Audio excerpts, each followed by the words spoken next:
एक विरोध में जाहिर किया गया, क्या है विरोध? ये प्रदर्शन नहीं है, ये वेदना है, पीड़ा है, कष्ट है। एक सप्ताह में चौथा मर्डर है मथुरा शहर जनपद, मान लीजिए नगला माना भी शहर से ही है, यहाँ से 8-7 किलोमीटर है, 7 किलोमीटर होगा। तो वहाँ पर एक उमेश नामक लड़के की कल रात हत्या कर दी गई। अब वो गोली मारी है।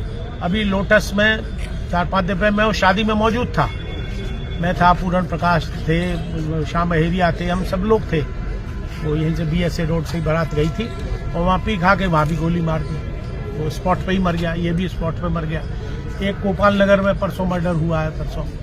तो एक हफ्ते में चौथा मर्डर है। तो ये बड़ा दुर्भाग्यपूर्ण है। पुलिस की कार्रवाई मैं नहीं समझता कि उतनी एडुकेट है जितनी होनी चाहिए, क्योंकि पुलिस का भय जो है वो कामयाब नहीं हो रहा है। यूपी इस वक्त 78वें नंबर पे है। भले ही योगी जी कुछ भी कहें कि हमारा सुशासन चल रहा है, लेकिन क्राइम रेट में 78वें नंबर पे है।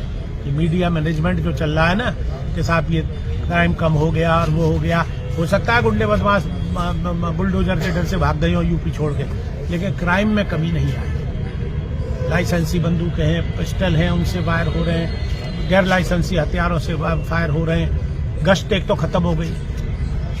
चौथा दिन है लगातार डैम्पियर, जो कि पॉश लोकेलिटी मानी जाती है। मैं 65 साल से वहां रह रहा हूं। उस घर में आज तक एक सुई भी कभी नहीं हमारे घर में घुसी।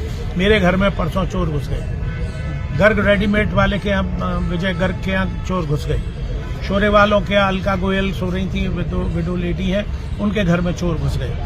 4 वारदातें। 3 बज के मैंने जब घड़ी देखी है अपनी, तब 4:09 थे सुबह।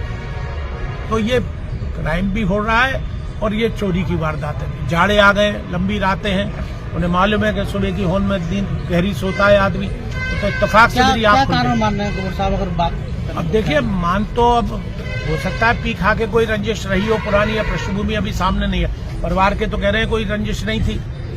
अब पिया खाई हुई होगी, मैं उसको डिनाई नहीं कर रहा, लेकिन पिया खाई का मतलब ये थोड़ी है कि किसी को कोई गोली मार दे, जान से मार दे। तो अभी तक किस पर शक जाहिर किया जा रहा है परिवार? अभी शक तो उन्होंने खुल के नाम नहीं बताया। 3 लोगों को उठा लिया है पुलिस ने जी, उठा लिया है, उनकी कस्टडी में है, वर्कआउट गए। इंस्पेक्टर साहब ने हमको आश्वासन दिया है कि 2-3 दिन के अंदर मैं ऐसे तथ्य दूंगा जिससे आप लोग आश्चर्य कर जाएंगे, उनके परिवार के लोग मुंह फाड़ जाएंगे। तो इसका मतलब कुछ उन्हें संकेत हैं क्या है, लेकिन अभी वो खुल के उन्होंने नहीं बताया हमको कि क्या स्थिति है। लेकिन मैं समझता हूँ आने वाले समय में पुलिस को गश्त भी बढ़ानी पड़ेगी, टिकट लगानी पड़ेंगी। सिर्फ 100 नंबर को बुलाने से और उसको उठवाने 112 नंबर से फोन करके आ जाएं और ले जाएं, रास्ते में ही छोड़ जाएं उसको ले दे के, वो एक गलत है। भाई पुलिस आ गई, इससे आप खुश हो गए, संतुष्ट हो गए, लेकिन उसके बाद क्रिमिनल्स का क्या हुआ, जो वारदात कर रहा है उसका क्या हुआ, ये तो पता ही नहीं लगता। बस वहां से उठा के ले गए, रास्ते में लेन दे करके छोड़ गए, उसका क्या नतीजा हुआ? कार्रवाई नहीं होती है तो क्या करेगा साहब?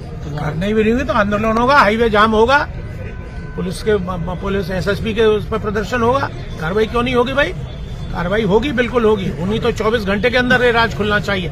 फिर भी इंस्पेक्टर कह रहे हैं कि 2-3 दिन का समय दीजिए हमको, हम प्रयास करेंगे। 2-3 दिन में हम उनको समय देते हैं, लेकिन राज खुलना चाहिए और पंचनामा वगैरह जल्दी पहुंचा दें, जिससे कि पोस्टमार्टम जल्दी हो जाए उसका और घर वालों को लाश मिल जाए। अब तो लाश ही है, अपने रोने के अलावा नौजवान लड़का है, तो इसलिए रोने के अलावा, पछताने के अलावा, बच्चे हैं उसके छोटे छोटे, तो अब कौन पालन करेगा उसका?